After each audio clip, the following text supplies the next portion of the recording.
It's the same way you showed me. Nod my head, don't close my eyes. Halfway on a slow move. It's the same way you showed me. If you could fly, then you'd feel south. Up north's getting cold soon. The way it is, we're on land. So I'm someone to hold true. Keep you cool when it's still alive. Won't let you down when it's...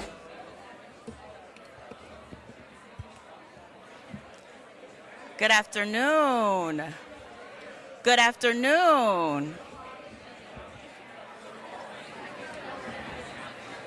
Good afternoon, everyone. Some of y'all heard me. Good afternoon, everyone. Hi, Dan. My name is Asila Sharif, and I have the pleasure of serving as Karamu's Vice President and Chief Operating Officer. On behalf of our President and CEO and our Board of Directors, we welcome you into Karamu House, the nation's oldest Black producing theater celebrating 110 years of excellence.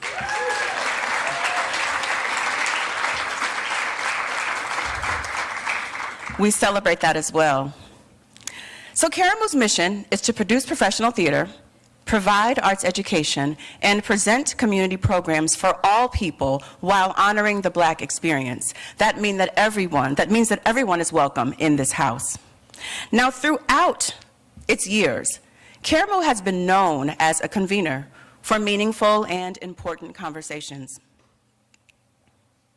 Karamu is a Swahili word that means a place of joyful gathering in the center of the community.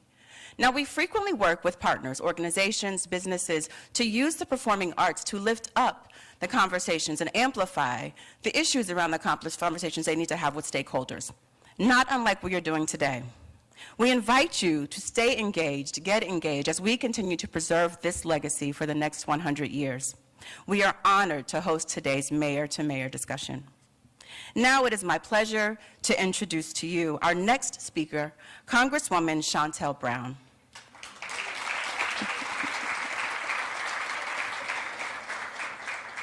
Congresswoman Brown has proudly served the people of Northeast Ohio for more than a decade. Born and raised Clevelander, she is dedicated to helping the people of Ohio thrive. Please welcome to the stage, Congresswoman Brown.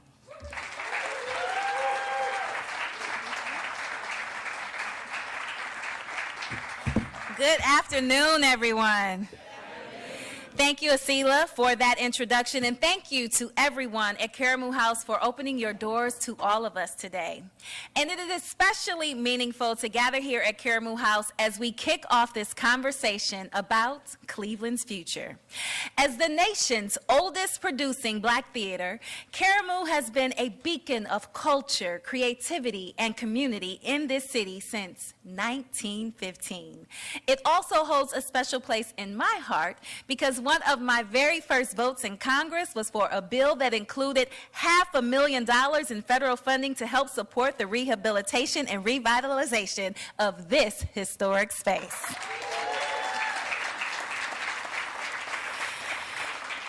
Paired with the support from Cleveland City Council and the Mandel Foundation and many other local partners, that funding helped to bring this theater back to the life and ensure that it remains a place of community and storytelling for years to come. Standing here today in this beautiful theater is a reminder that when federal and local partners work together, we can invest in our community and get things done. And in that spirit of partnership, it's exactly what today's conversation is all about. Before coming to Congress, I served in local government, and that experience stays with you. Local government is where the impact is most immediate. If a street light goes out, if a road needs fixing, if a neighborhood is behind on trash collection, people don't call Washington, thank God. They call the city hall, or they find you in the grocery store, and let me tell you, they still find me in the grocery store. But that is why I've been proud to build a strong working partnership with our great mayor, Justin Bibb. He and I both understand that Cleveland moves forward when local and federal leaders are working hand in hand. At a time when national politics are divisive and tend to dominate the headline, there is progress, real progress happening here at the local level. Mayor Bibb knows that to be a good mayor, you must not only execute on the basics, but also chart a vision. So he set out to improve public safety, to modernize services at City Hall, to make housing more affordable, and to launch economic development projects from core to shore. And as he pushes those efforts forward, it helps those of us in Washington see more clearly where federal policy needs to change or where federal resources can be better supported by the work that's happening on the ground. Probably the best example of this is the infrastructure law. When I voted for it in Congress, we knew it would bring historic investments in roads, bridges, transit, and clean energy. But just as important, it gave cities like Cleveland certainty and the ability to plan big, to compete for grants, and to move projects forward knowing the resources were finally there. Mayor Bibb and his team took that opportunity seriously. They built a plan to put those investments to work, redeveloping our lakefront, driving a generational update to our airport, reconnecting local neighborhoods, and laying the groundwork for the next chapter of Cleveland's growth. And our special guest today understands this dynamic as well as anyone. Pete Buttigieg knows what it means to lead a city as the former mayor of South Bend, and he knows what it takes to translate federal investment into real projects as the former Secretary of Transportation. So today's conversation, Build the Cleveland Era, is really about that intersection, the power of local leadership and the importance of strong federal partnerships in helping cities succeed. Because conversations like the one we're about to hear truly matter. Cleveland, like many Midwestern cities, is too often counted out or overlooked. But we know something different is happening here. We are on the cusp of a new era, one defined by new opportunities, new investments, and renewed confidence in our city's future. Cleveland has always had the talent, the grit, and the vision. What is new is the leadership and the intention to invest in Cleveland's future. So the next generation inherits not just our history, but the tools to build a thriving and competitive city. And in many ways, that's what Karamu House represents. So as I come to a close, like this theater, Cleveland has deep roots. Like this theater, it has faced challenges and reinvention. And like this theater, it is proving with the right investment, the right leadership, and the right community behind it, the next act can be even stronger than the last. So please join me in welcoming Mayor Justin Bibb and Secretary Pete Buttigieg. Thank you. Thank you so much. One more time for our amazing Congresswoman. As we see all the chaos and craziness going on in Washington, D.C., I thank God every day that we have a Congresswoman in Chantel Brown that gets up every single day to fight for Cleveland and our residents. Thank you, Congressman, for your leadership. We appreciate it. Also want to thank Asila and the entire team at Karamu for hosting this important conversation. We wanted to pick this theater and pick Karamu for a special reason, because in many ways, this theater and this part of our city represents resilience in so many ways, particularly as the oldest black theater in this country. And as we reflect on Cleveland's story, our story has always been about the power of resilience. And that's what the Cleveland era is all about in this moment. Now, for a long time, Cleveland has been defined as a Rust Belt city, one that's been plagued by stagnation, declining population loss, and many questions doubting whether or not a legacy American city can rebuild itself in hard times. But I think we've proven over the last 4 years that Cleveland can build in hard times, and Cleveland's comeback is here right now. Right now. But that comeback requires having strong partners in Washington to support America's cities and to support the Midwest. And we were grateful in my first term to have someone who believes not only in the Midwest, but believes in Cleveland's importance to this country, and that is my friend, Mayor Pete Buttigieg.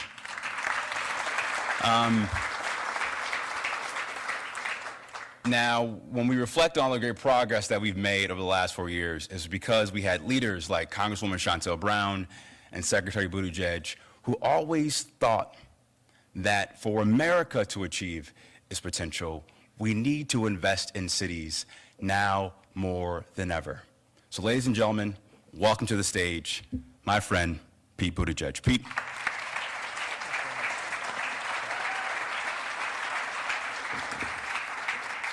Thanks very much, Mayor Bibb, and I'm really looking forward to our conversation. I'm honored to be here in the Karamu Theater, knowing the significance that it has in Cleveland's history, in Black history, in American history, and delighted to be with Congresswoman Brown once again, someone we worked with closely to deliver results and dollars for this region.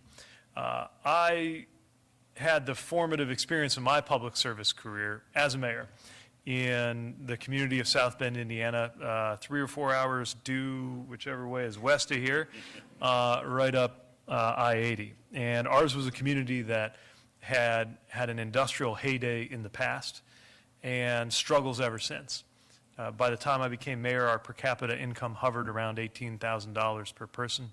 We'd lost about a quarter of our population. There were whole blocks of our city that had more vacant houses than houses in them.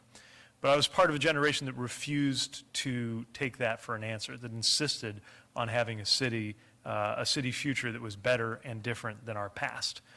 And that's something that's on my mind, not just as I'm here witnessing the extraordinary comeback that the mayor, together with community leaders, has led here in Cleveland, but as I think about where our country is headed to. We are in a moment where it would be tempting to look back to the way things were a few years ago, because things today in America, in my view, are much worse than they were a few years ago. But I think it is critically important that we resist the temptation to imagine that our task is to simply stop damage that is taking place now, find all the pieces of everything that just got broken, tape it all together, and serve up the world as it looked in 2023 or 2013. I believe our job is to imagine something better, not just better than today, but better than before. And in that sense, I think that America has a lot to learn from the cities of the industrial Midwest, cities that we were proud to invest in during my time in the administration, and cities that have, though, not waited for salvation to come from Washington. And with everything going on in Washington right now, I actually believe that for our country, our political and policy salvation will come from the local. I think this is a great place to talk about that in detail, and so I'm very much looking forward to our conversation. Thank you for having me.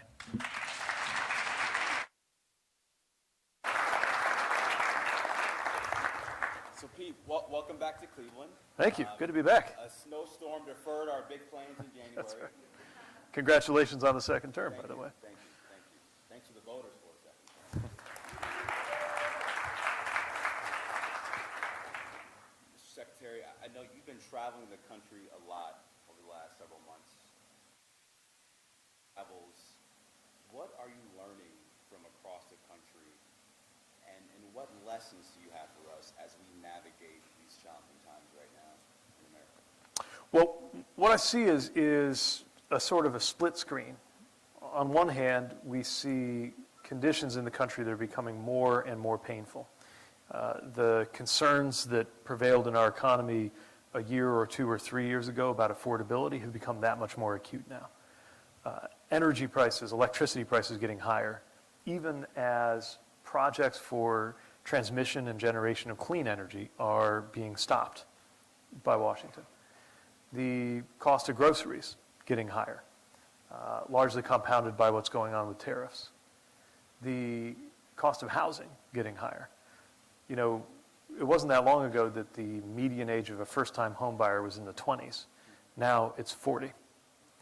And many people, young people I talk to, don't even think that they'll ever be able to afford a home, which is so central to how people imagine the American dream. And I could go on and on, but we know that the economic pressure that we're under. And of course, we're witnessing things on the streets of American cities that this isn't a left-right thing that anybody from any political stripe ought to recognize have no place in the United States of America or in any freedom-loving country. I am taken back to memories of conversations, friendly arguments I would have with conservative friends over beers when I was a student, where they were the ones invoking the image of federal agents marching down the streets of American cities in a way that I thought was kind of outlandish, only for it now to be happening. So I see all of that. And on the other hand, I see so many places where people are determined to build a better future for themselves, to take all of the resources that they can find, federal, local, community, and solve the problems that are in front of them without waiting for Washington. And I'm especially moved when I see places that are looking at what's already around them in a new way. That includes civic resources, includes natural resources. One of the best things to happen to the city where I served as mayor is when the city began to turn and face its river. And I see in the way that you're talking about the two waterfronts of this city, something similar going on in Cleveland. So whether I'm in Alabama, as I was last weekend, or Pennsylvania, as I was the week before, or here in Ohio, the thing that gives me the most hope is seeing how people are taking action to solve problems, looking to each other rather than expecting anybody in Washington is going to save them. I just missed the days when we were there to bring some tools from Washington to at least try to be a wind at your back as you're trying to solve those problems. Well, I have to say, first, thank you for the $130 million to help transform our lake fund. We truly appreciate it. We were talking backstage with the Congresswoman about how we go forward as a nation and what do we need from our federal government as we emerge out of this moment of chaos and cruelty in America right now. And you said something very important, that if we begin to talk about let's go back to the way things were, that's a trap. Yeah. And I agree with you. So if you could draw a blank canvas, what would you take from your time being a mayor and how that would inform how you would build the new as we plot a new future and a new vision for the nation? Well, I think that's exactly the mode we need to be thinking in. If our political and social and economic systems were serving us well over the last few decades, we wouldn't be in this situation, right? So all of that is what led to all of this. Now we need to imagine things from scratch. In some cases, if only because what's there has been burned down. So I think back, both as mayor and as secretary, to the moments we were trying to get something done, but the way things were, or that phrase that I know every enterprising mayor dreads hearing, which is we've always done it this way, right? Every time that phrase gets thrown at you, what are the things we wish we could take apart and put back together on totally new terms? What does that actually look like? Well, we got to make it easier to build things. We did a great job funding things, but as you know, and project sponsors around the country know better than anyone, actually turning those funds into results means tearing down some of the red tape, the obstacles, the hoops, especially when it comes to federal money. And I know that you're living this not just with transportation dollars, but when it comes to housing, when it comes to the requirements associated with various funds to try to drive housing affordability. We know it's an issue with energy at a time when we really need to rethink how energy moves around this country. So that's one set of things. The other thing I think a lot about is the capacity of the federal government to help with various issues that people are facing on the ground. I would actually argue that the federal government needs both more capacity and less capacity. I would like for it to have less capacity when it comes to the mass surveillance of American citizens, or anybody else for that matter. on American soil. I would like to see less capacity for intimidation. Yeah. At the same time, while so much more capacity has been built up for surveillance and intimidation, we have lost capacity for dealing with things like inequality or standing up for people whose freedom is being constrained by a bigger entity like a corporation, whether it's the corporation you work for as a worker or one that you are dealing with. And so I think we need to build institutions that can hold anything big, whether it's a large corporation or the government itself, to account, while making it easier for people solving things on the ground up to pursue the solutions that they know work. You know, you wrote a book about trust, which I have on my nightstand, by the way. And a lot about what you talked about requires trust. And you know this very well as a former mayor. You know, in this job, it's part fixing the pothole or this week, the big sinkhole. I saw that. I don't know if my director of public utilities is here, Marty Kane, but we're trying to get that thing fixed in a month, by the way, Marty. So putting you on blast a little bit, Marty. We heard it here. So it's part pothole, but also part vision, right?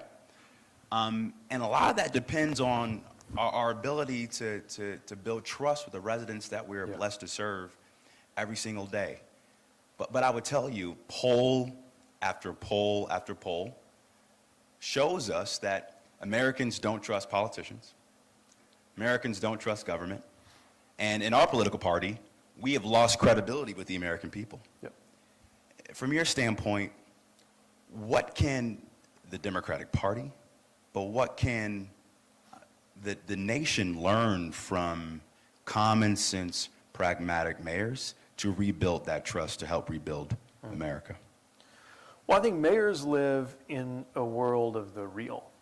You know, as you know, if there's a hole in the road, you don't get to say, that's fake news, it's the best road ever. No. There's no holes in it. No. Right? No. You don't get to, because people know. No, they know. They tell me too. And they will find a way to let you know. Yes. So whether it's trash or snow or potholes or economic development or safety, you're living in this world where, of course, there's still rumor and there's still misinformation in the world of the local, but people are much more likely to have a sense from their own observations of what's going on. That's one of the reasons I think the best place to build trust is closer to home. A second observation I'd have is that one of the best ways to earn trust is through results.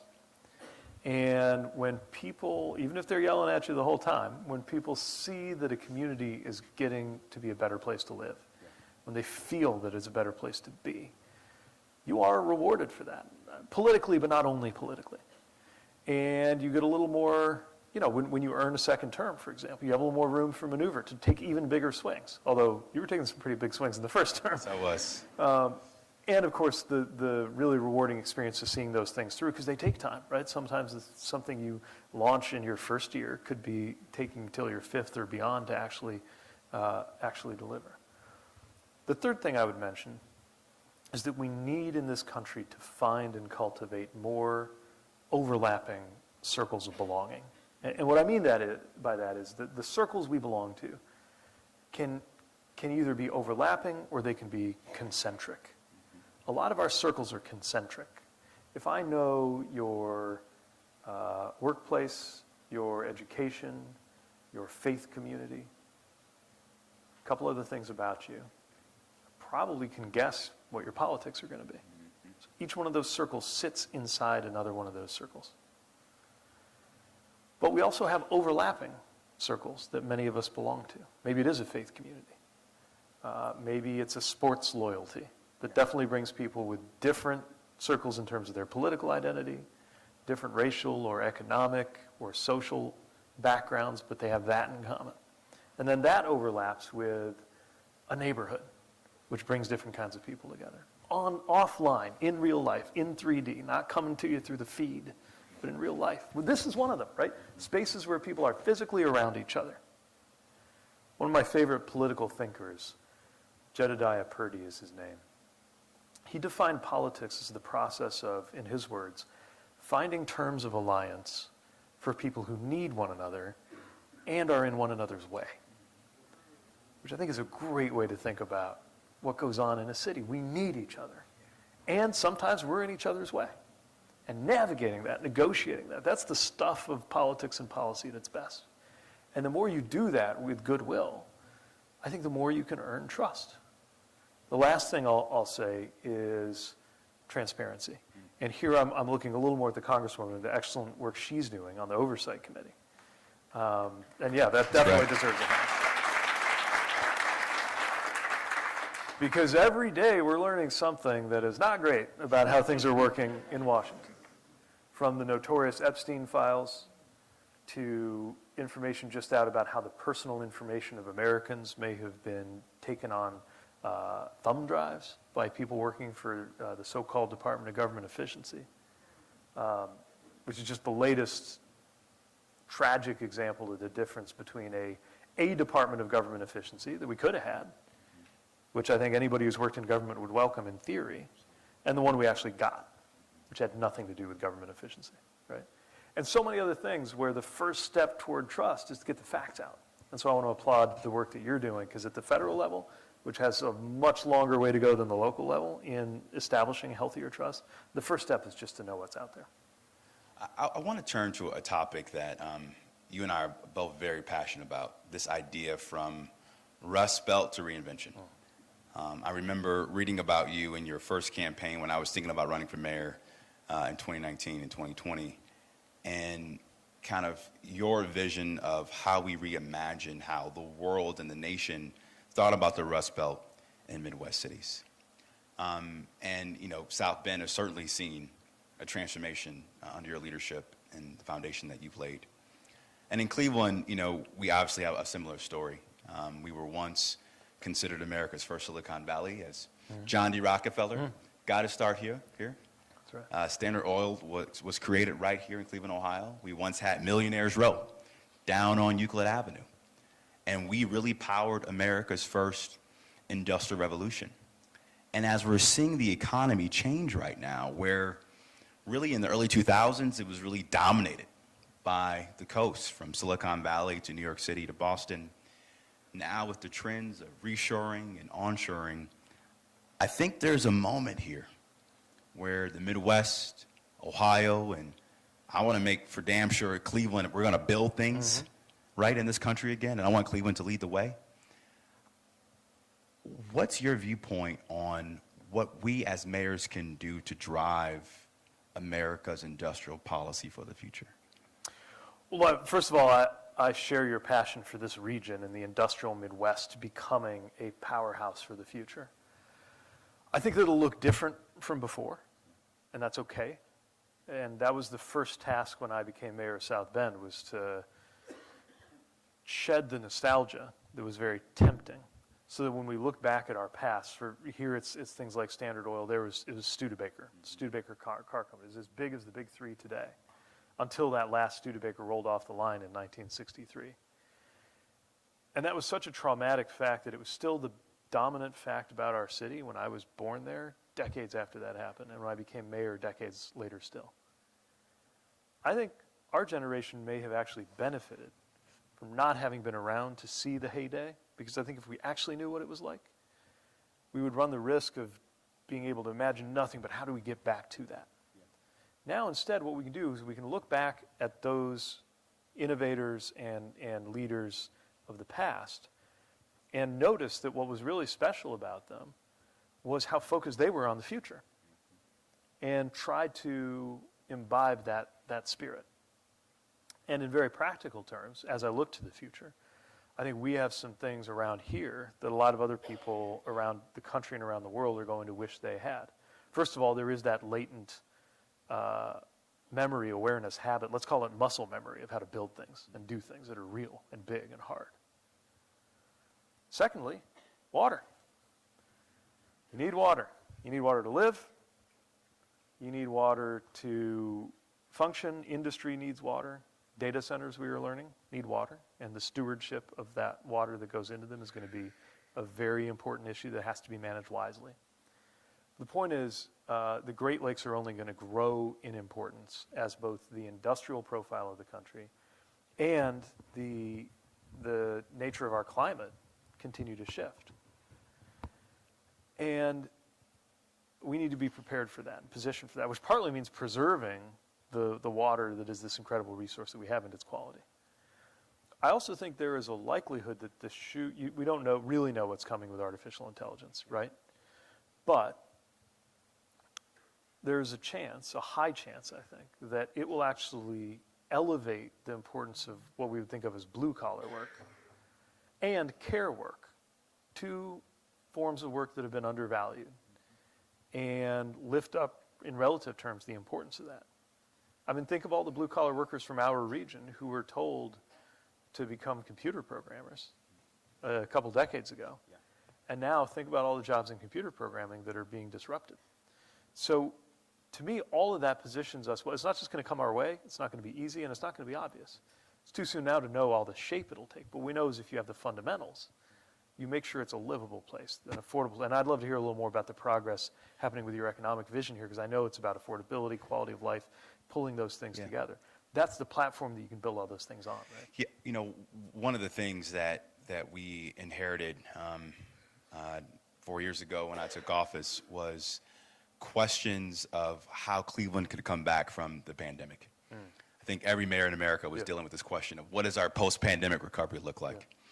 And we uncovered a few things. I think number one, we were losing a lot of jobs, not just from other states across the country, but to our suburban peers, whether it's in Solon, Hudson, Twinsburg, for a couple of reasons. Number one, we didn't have the talent to take the jobs that were being created in advanced manufacturing, whether it's polymers or biotech, et cetera. But the second biggest pain point we had was we didn't have the land shovel ready to go to attract and retain the jobs of the future. Now, as many folks in this room knows, Cleveland was once a walk-to-work city. You know, both sets of my grandparents came up to Cleveland to work in the auto plants and the steel mills. And for us to compete as a city and as a region, we needed to put capital to work to have shovel-ready job sites for the future. So because of the American Rescue Plan, through our partnership with City Council, and I see Councilwoman Stephanie House-Jones here. Thank you for your leadership, Councilwoman Stephanie House-Jones. Let's give her a round of applause if we can.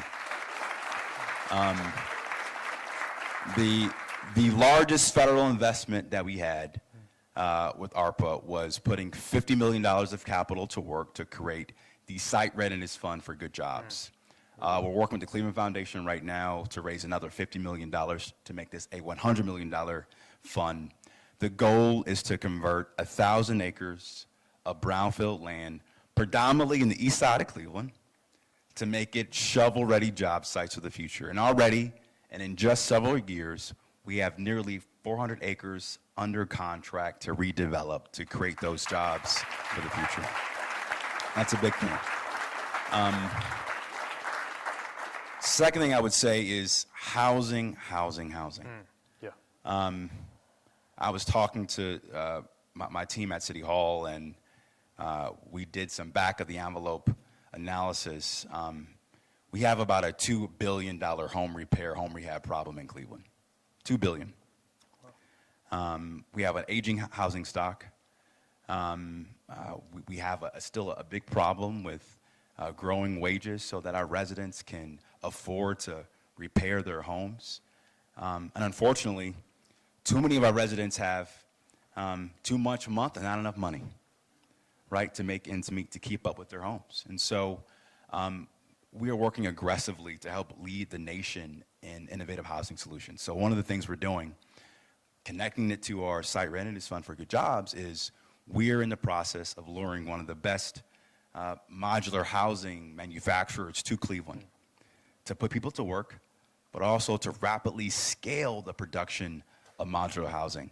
And I'll also say, as you know, our balance sheets are very limited as mayors. And so we're working with Key Bank, our hometown bank, and List to raise a $100 million housing investment fund to create 3,000 more units of affordable and workforce housing through that fund. And so we needed to make the long-term strategic bets and investments to build a strong foundation in the first term.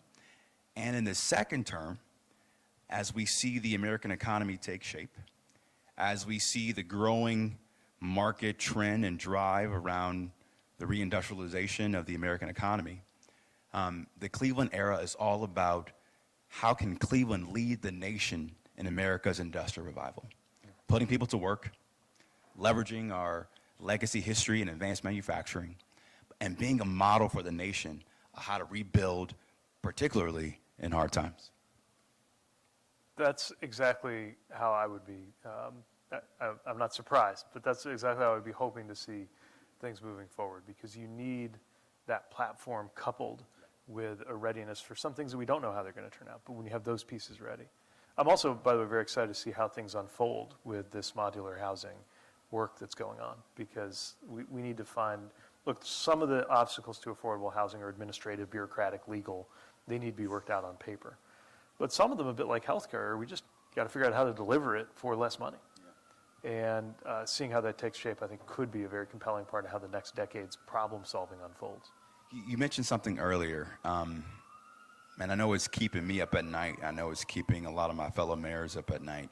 The AI boom is here, and it's not going anywhere anytime soon. Are we doing enough as a country to protect American workers, and do we have the right game plan on how to manage and leverage AI and its impacts?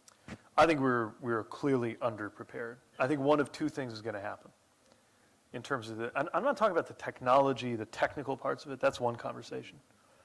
I'm talking about the political economy of it. That's the part I think we need to be paying more attention to. This is not just a tech conversation that tech people who are into tech should be talking about and caring about. This is a conversation that should especially hit home for those of us who live in communities in the industrial Midwest who were on the receiving end of some of the biggest disruptions of the last turn of the wheel. Because one of two things is going to happen. Either AI leads to a shorter work week and more money in your pocket, which would be great, or it leads to even more extreme concentrations of wealth and power than we already have, which is what will happen if we're not proactive. That is not a technology question, it's a policy question. What are we going to do to cut the American people in, to cut workers in on the wealth that's being created? And by the way, when I say that, that's not trying to confiscate or take away something from tech companies. It's recognizing that fair is fair. Remember, the American people literally invented the internet with our tax dollars, right? DARPA, yeah. And all these AI models, they all trained on data that we all put out into the world without exactly asking us, right?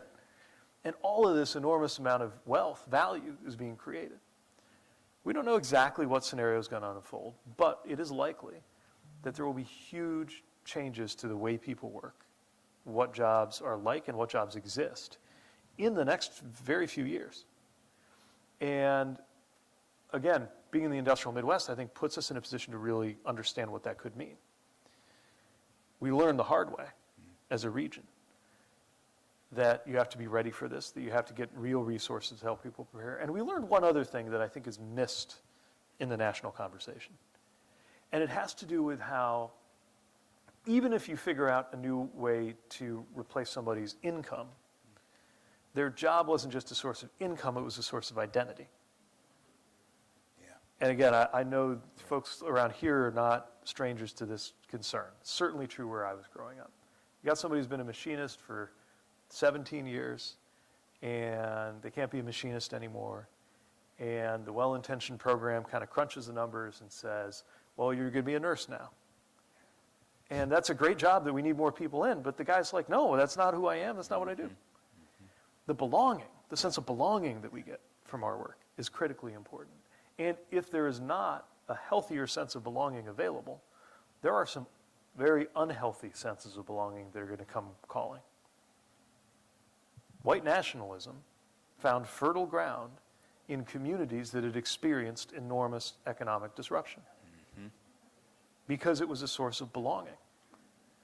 I actually think the current administration, the vice president in particular, understands the importance of belonging. He's telling a story about belonging. Now, it's mostly in terms of who you get to exclude.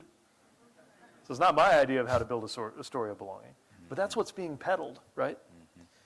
Now, there are other ways to find belonging if your professional identity is going through lots of changes that could be more secure and more stable.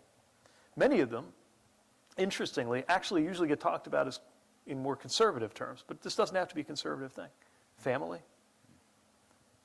nationality, which is not the same thing as nationalism. What I'm talking about is a commitment to and service to the life of this country. Yeah. For many people, it's faith. And for many people, it's community, it's the local. The way we belong in our neighborhood or in civic life. I think we could lift that up, build that up, invest in that more.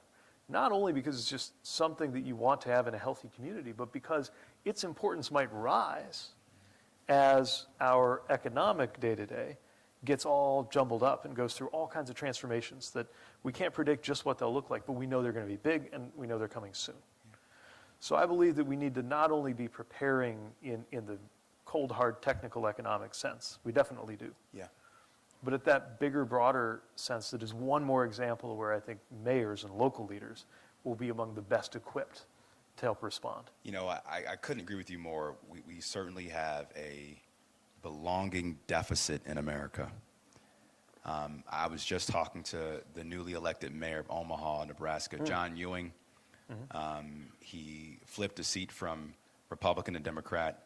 He's a former police chief.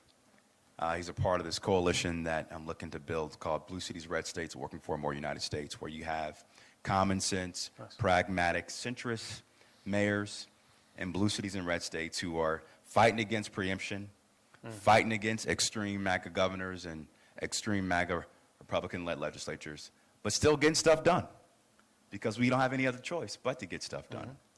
And in our conversations, he was talking about all of his accomplishments, but the biggest thing he wanted to do this year was to make 2026 the year of the neighbor. Very good. To bring people back together. And when you think about the Midwest, the values that we learned in the Midwest, hard work, Yes. we love our country, Yeah. we're patriots, we believe in the dignity of work, the dignity of place, we love our sports teams for good or bad. What does America not get about the Midwest? And how can we reshape for the nation what the Midwest means for the American people to gain more credibility, gain more investment, and gain more influence? Well, I love thinking about that. You know, I didn't realize I was a Midwesterner until I left. Yeah, that's true. Some folks might have had this experience. If anything, you know, I grew up a little uncertain, partly because I had a more progressive mindset in a very conservative state like Indiana. I grew up in a little bit of tension with my surroundings. And, like so many people in our part of the country, I grew up with the message that if you wanted to make something of yourself, get out. Yeah, same. I don't remember anybody saying that directly, but I got that message loud and clear growing up. So that's exactly what I did. Got into college on the East Coast, left, and the moment I got there, that was when I realized I was from somewhere. Just the way people talk to each other, the way somebody looked at me if I said hello to them when they were passing by on the sidewalk, the way you naturally would. And Why are you looking at me? Yeah. Don't smile on the subway, by the way. Right? They might throw something at you. So, you know, I think part of it is just a culture of seeing people. Another word that comes to mind is balance. A sense that no one idea, person, institution should have a monopoly on power or on what is right. I think humility. I think we really have a high regard here for leaders who get that. I mean, one other thing you get, sometimes you get told it in family and church, sometimes you just inhale it. But one thing you get in a healthy way growing up is it is made very clear to you at some point, no matter how talented or ambitious you are, that you did not invent yourself when you grow up in the Midwest, right? You were made to understand you were part of a community, that people invested in you. And it makes you more conscious of the responsibilities we have to each other at a moment where I think we really need that. The other thing I think that's really valuable that could be exported or could be kind of developed in places outside the Midwest is because we have very mixed political experiences, right? Mixed political communities, mixed political families, right? We know what it's like to be in dialogue with people we disagree with fiercely and also like. And when all of our political information is coming to us in these feeds, right? The Instagram feed, the Twitter feed, it's all telling, like, here's somebody I already agree with, doing something I already agree with, and looking good doing it. And then it's, here's this person I already don't like, doing something that reminds me why I don't like them. And it's just those two things, right? That have taken the place of the kind of political dialogue that we're used to having, where you can have more regard for one another, and you're exposed to what somebody else thinks. And sometimes it makes you change your mind, and sometimes it makes you double down. But the point is, you think about it, and you have regard for each other, right? I don't mean to claim that's uniquely Midwestern, but I think we value that particularly highly here. And the last thing I'll say, I think places that have been through tough times, I think we have a readiness to really do what it takes to get to a better place. It's not just grim determination. It's this special sense of reward that comes through seeing a place that maybe had been down and out or counted out and seeing it rise, right? You feel that kind of militant Midwestern industrial Renaissance energy. We felt it in South Bend. I feel it here. I've certainly seen that in many parts of Michigan. And that's something that I think the whole country might benefit from a dose of.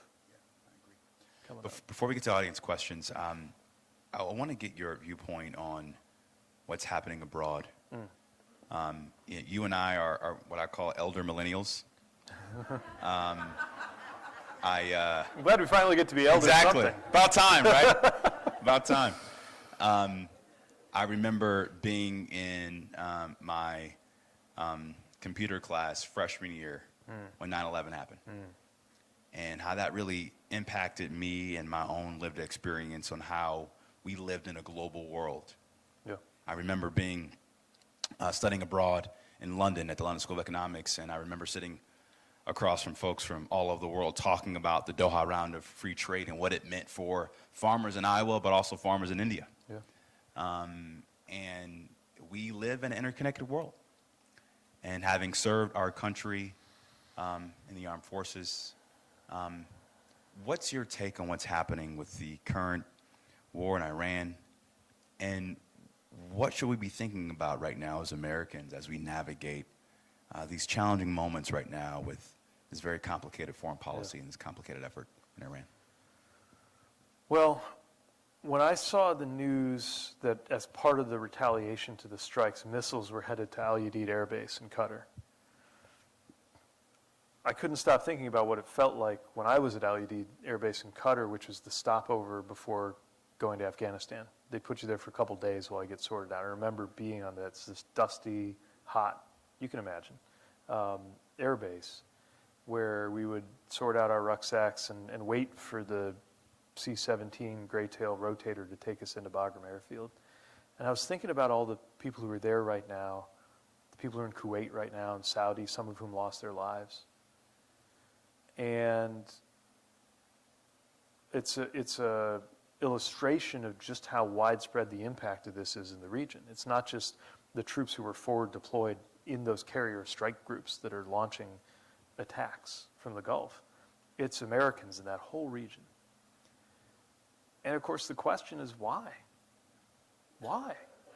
You know, when you do put up your right hand and decide that you're going to serve, you're writing a blank check to the United States of America. You don't know who's going to be in charge, and you don't know what's going to happen. You don't know where history is going to take us and what troops will be needed to do.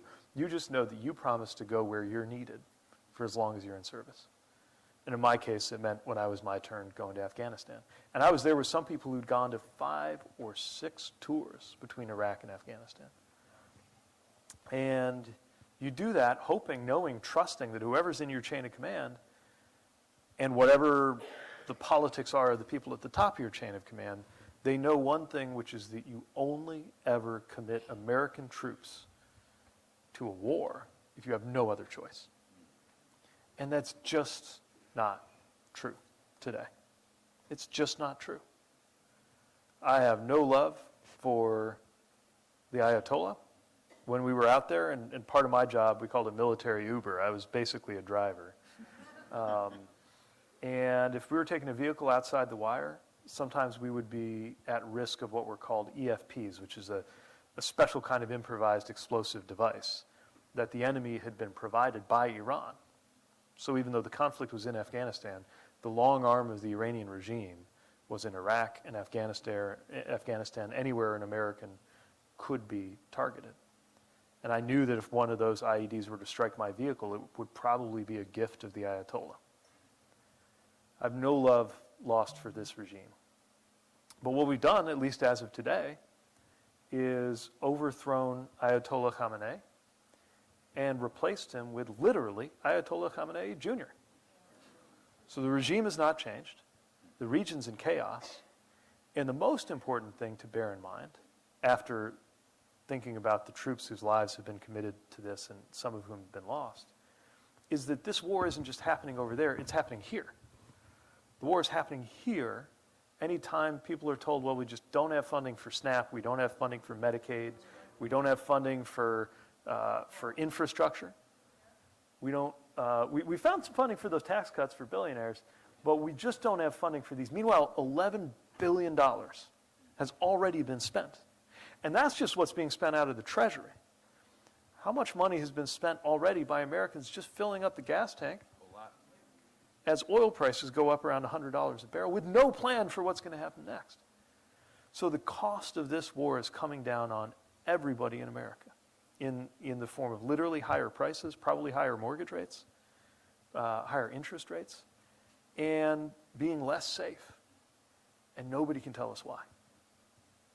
We certainly miss having a common sense foreign policy in the White House. Thank you, Pete. We got time for a few audience questions, I believe. This comes from Helen Wright. How can an everyday resident get involved in all the amazing work you both are leading? I guess I'll start. As former President Obama once said, the most powerful title in America is the title of citizen. And there is so much opportunity to get involved in Cleveland, from starting a block club across our city to getting involved by mentoring in a local school.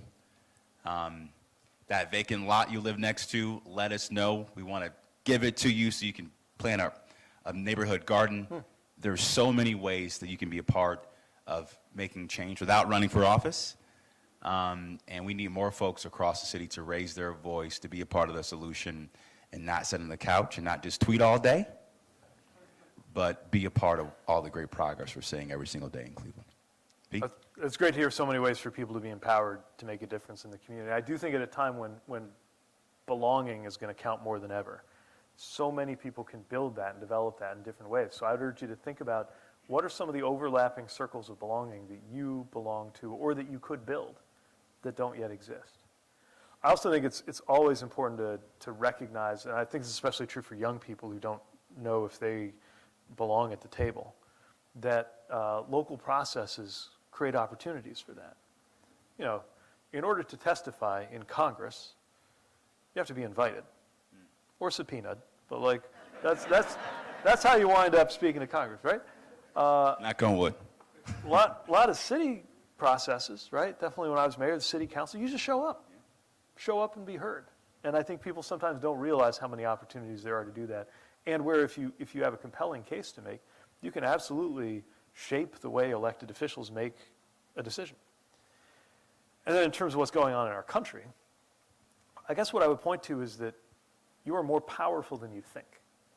Much more powerful than certain folks in Washington want you to think. And we've seen many examples of that in terms of policy outcomes, even with the same elected officials. If we were having a different kind of meeting, I'd talk about my vision for how to change some of the people sitting in certain seats. But leaving that aside, leaving elections aside, before you can get to an election, you can get the attention of some of these people. And I'll give you a few examples. We saw some votes start to change on the ACA tax credits.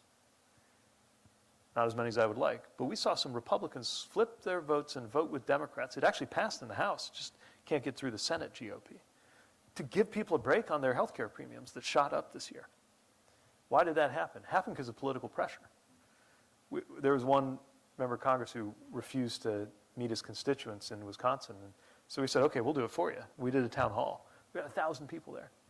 And just as the RSVP list for that town hall was growing, he miraculously flipped his vote on that health care bill, which I thought was pretty interesting. Over in Indiana, there was a plan to gerrymander Democratic House members out of existence. They openly talked about a 9-0 map. And the president was strong-arming Republican state senators in Indiana to try to get his way. And there was a movement to say, wait a minute, Indiana doesn't want this. It's a very conservative state, Republican supermajority. This wasn't about party.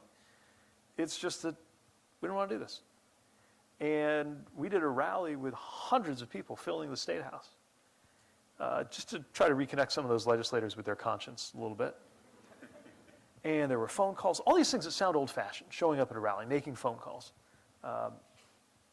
having your voice heard. And sure enough, a majority of the Republicans, after being personally pressured by none other than the President of the United States in their own party, a majority of the Republicans in the Senate joined with Democrats to reject that highly partisan gerrymander. So some of these results tell me that there is a chance right now to make change that is, I mean, obviously I think that the election process is wildly important, but it's not the only political process in our country. Political pressure works. It can change outcomes. And sometimes things that seem quaint, holding a sign showing there's a march coming up at the end of this month across the country that I think will have an impact on March 28th. Those are also opportunities to make change that collectively, if enough people are part of it, can happen in a way that will change the course of this country. That's great. Last question from the audience before we have closing comments. From Dan Schinkel. This is a good one. What do you think is the future of the Reconnecting Communities program, especially in, say, 3 to 5 years? Well, if I have anything to say about it, it will be a robust program that grows. I don't want to get too much in the weeds, but since the questioner, Dan, is very knowledgeable about the program, you might be aware. Look, let me take a step back. So the idea of reconnecting communities, if you haven't followed this, was federal funding for transportation to connect in places where transportation had served to divide. And that's true whether we're talking about, I mean, the fact that in the in American English language, we have the expression wrong side of the tracks. Just think about that. Yeah. That tells you everything you need to know, right?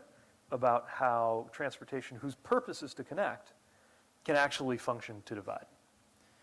And when I was secretary, we sought to, because many times this also happened through federal funding, that took a highway and cut Philadelphia's Chinatown in two, or created effectively a concrete wall between a white neighborhood and a black neighborhood, or made it so that in one New York community,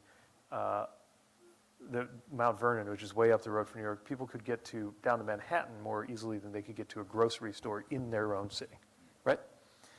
And we used federal dollars to do something about that to make it better. What we found is we started deploying these grants and these dollars across the country, small and big projects. Sometimes it was as simple as putting a footbridge over a road that was cutting up a neighborhood. Sometimes it was as complex as taking a freeway and putting it underground. And then, by the way, something beautiful happens, which is you have newfound land on top of it in the heart of the city, which you don't get to do every day. But what we found is it never made anybody worse off when we made those improvements. And it made a whole lot of people better off. Yeah. For that reason, I believe that vision will persist. Unfortunately, the current administration is not friendly to this vision. They have slowed down some of the projects that were funded in the infrastructure law. And the budget, the same budget bill that had all those tax cuts for billionaires, actually eliminated about more than $2 billion of grants, many of which had already been given out. In fact, just a few hours ago, I was on Front Street in Toledo. In East Toledo, there's this stretch, high crash corridor, dozens of crashes, really kind of divides the community. And so out of that program called Neighborhood Access and Equity, we were able to commit about $28 million to improve that road. That project has been removed. The funding for it was clawed back and redirected to these tax cuts in the last bill. Why? Honestly, probably because the word equity showed up in the name of the program. That's it. Have any of you seen that movie, The Quiet Place?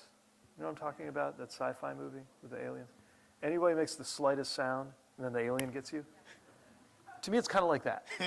You have any grant, any program, it could be a bike lane, it could be an airport improvement, it could be a safety project, it could be a clean energy project, but if there's the slightest whiff of equity, if the word disadvantage shows up somewhere in some paragraph of the grant application, and they see it, boom, they come and they try to eliminate it right away.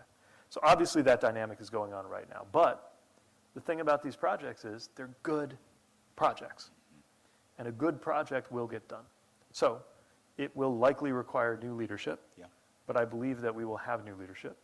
And I believe that new leadership will take that principle of connecting places that had been divided to the next level. And again, when they do, lots of places will become better off and nobody will be worse off. That's right. Fantastic.